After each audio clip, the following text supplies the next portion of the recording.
Guys, who do you want to see Tom Aspinall fight next? And I'm asking you because Tom's asking you. I'm asking you for Tom. Tom just did an interview and he said, I don't want to fight for the interim championship. I don't belong there. I'm new. I'm just getting my go of things. I'm building my skills. I'm building my brand. There's guys that deserve it more. He even named a few. I think he threw Jon Jones in there. I think he threw Stipe in there. He might have brought up Surreal Gone.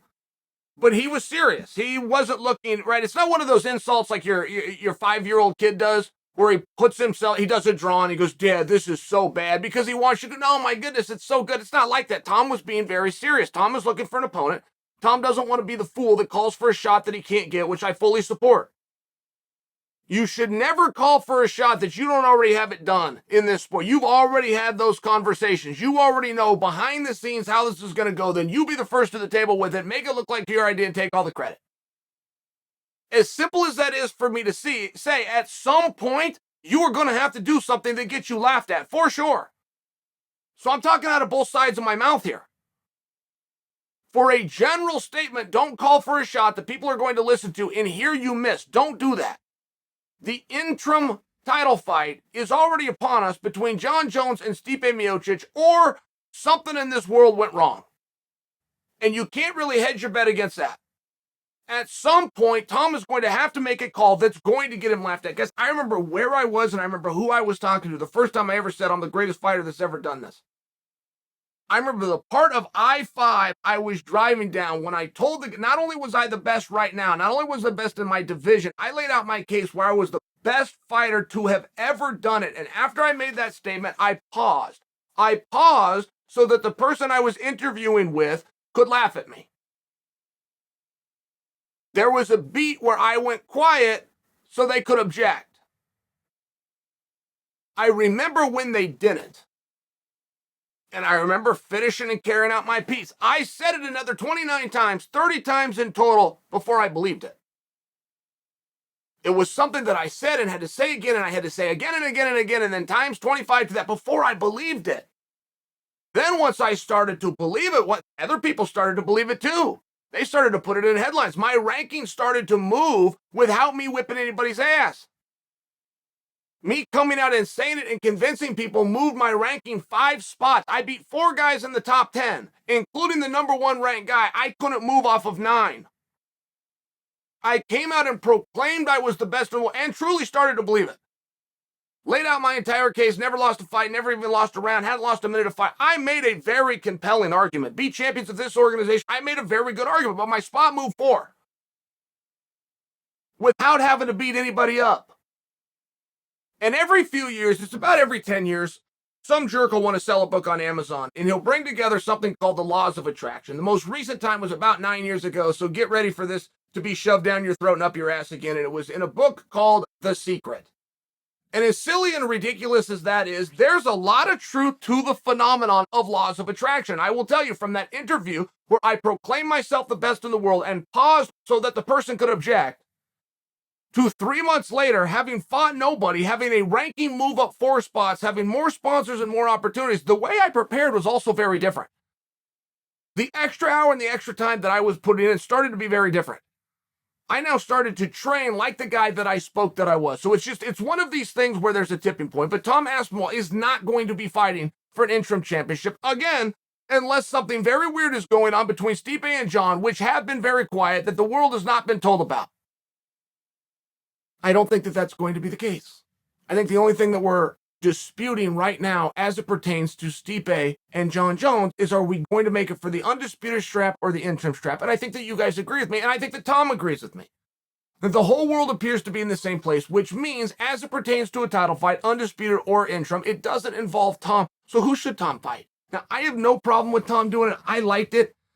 If you want to be different in a room, you have to be doing something different. All of you guys that came along putting on a bow tie and sunglasses after a guy already put on a bow tie and sunglasses, you just look like a fool. All of you guys that thought you could come out and curse while doing it in an accent after a guy already came out and cursed while having an accent, you just look like a fool. That's why people don't buy your tapes. That's why they don't come to your concerts. You gimmick infringed and you're a rip-off artist and you frankly weren't even very good at that. It's never going to stop happening though. But it is one of these situations where I agree with Tom. I will also tell you, if you're in a room full of people shouting, if you want to be the one that's heard, don't shout. Lower your voice. If you shout and they're shouting, you don't stand out. If you lower your voice, they now have to try harder to hear you.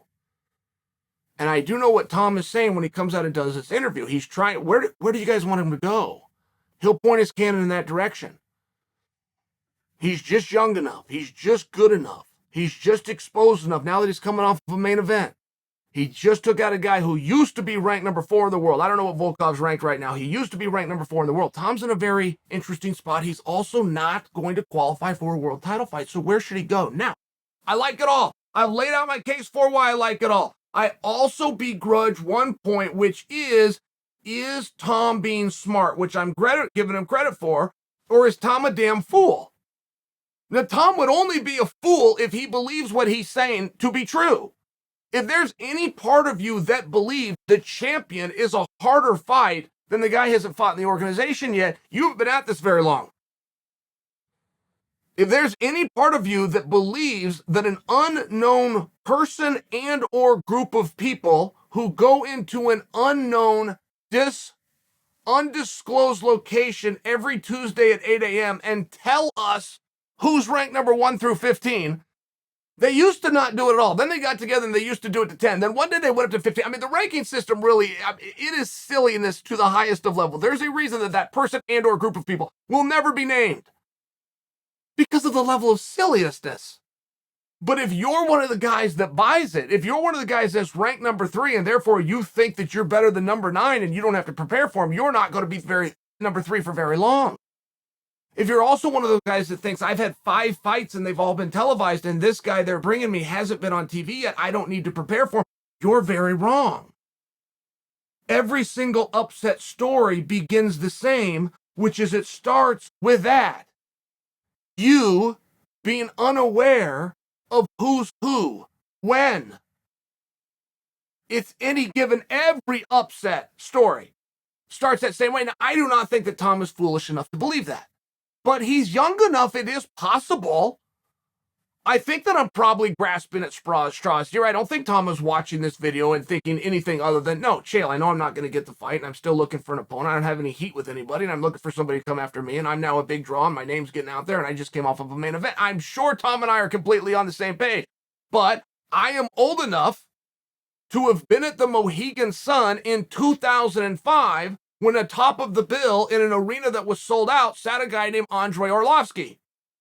The arena was completely full. It was my debut, so I remember this night very well. Andrei Arlovski got a 9-second KO over somebody named Paul Bontello. Paul Bontello is about as nice of a guy as you're ever going to meet. Paul Bontello was brought into that spot prior to a ranking system for somebody for Andrei to knock out, which is precisely what happened, and Andrei Arlovski got $18,000, which not only made him the highest paid fighter on earth, it also made him the UFC's biggest liability because he couldn't cover that 18 grand. Andrei never would have been on that card, let alone in that spot, let alone fighting for that championship, the most coveted, the heavyweight title, except Randy Couture and Tito Ortiz in the same month left the sport. This sport, if you're too young to remember, had pay-per-views 6 times a year. And every single pay-per-view, without exception, rotated who the headliner was going to be, Randy Couture at heavyweight or Tito Ortiz at 205 pounds. And when Tito gets done, oh great, then the Randy fans going to get ready because Randy's up next, followed by Tito. That's how it worked. These were the only 2 guys that could draw flies. There wasn't stars back then, but there wasn't a whole lot of events back then. So if you had 2 stars and you only had 6 events in a calendar year, you got a business. No part of me is putting Andrei down, by the way. I was on the card that night. Andrei's the last man standing. Andrei's better and tougher than all of us. He's the only one from that era who's still there today. I'm not putting him down, but in all fairness, they renamed him the Pitbull.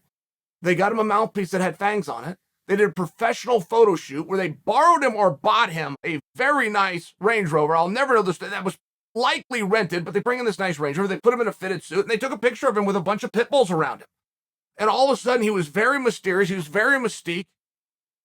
They labeled that he was coming from Belarus, and some people even tied that into Siberia, which the Russia versus USA, like that story is never not going to be told.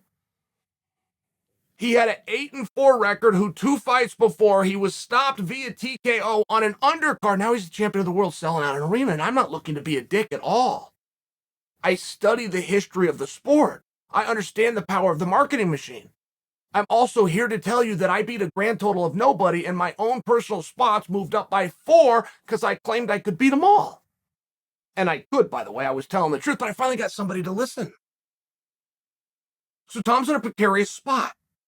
He's clearly asking you guys, or he's looking for another heavyweight to say his name. Any heavyweight says, I want to fight Tom Aspinall, Tom is going to point his guns in that direction, I'm sure. There's a very small part of me that is questioning, though, is Tom being sincere? Is Tom too young and or too naive to not know? They're all the hardest fight. Every time you go in there, you should leave completely exhausted. If you are ever one of the fighters that an announcer is talking about when the fight's done, turns to him and doesn't say, hey, he looks... You ever hear an announcer try to pay a guy a compliment? And they go, he looks like he can go 5 more rounds. Take that guy's check back. That guy should not be paid in full if he's got all this energy left and he can go 5 more rounds. He didn't know what he's doing. Didn't know how to manage his energy. He should have used it all. There should not be a hard fight versus an easy fight. They should all be extremely hard because you should put your full effort into them. Not to mention, what's the difference? What difference do you think it makes? Let's say Tom has to fight Francis Ngannou next. You think that's a really hard fight? You're right, it is. Really hard fight. What if Tom had to fight Stipe Miocic next? Do you think that's a really hard fight? You're right. It's a really hard fight. Do you think it's not as hard of a fight? How about we throw them both out and Tom's got to fight Jon Jones next? Are any one of those any easier or more winnable or less winnable than the rest?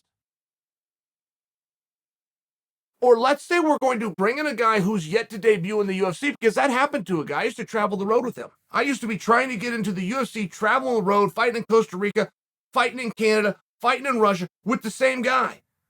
I had a lot more experience. This guy had never lost. This guy got put into the UFC because on the regional scene, nobody else would fight him. His name was Cain Velasquez. Do you think that's a better idea? Should we just go find the next Cain?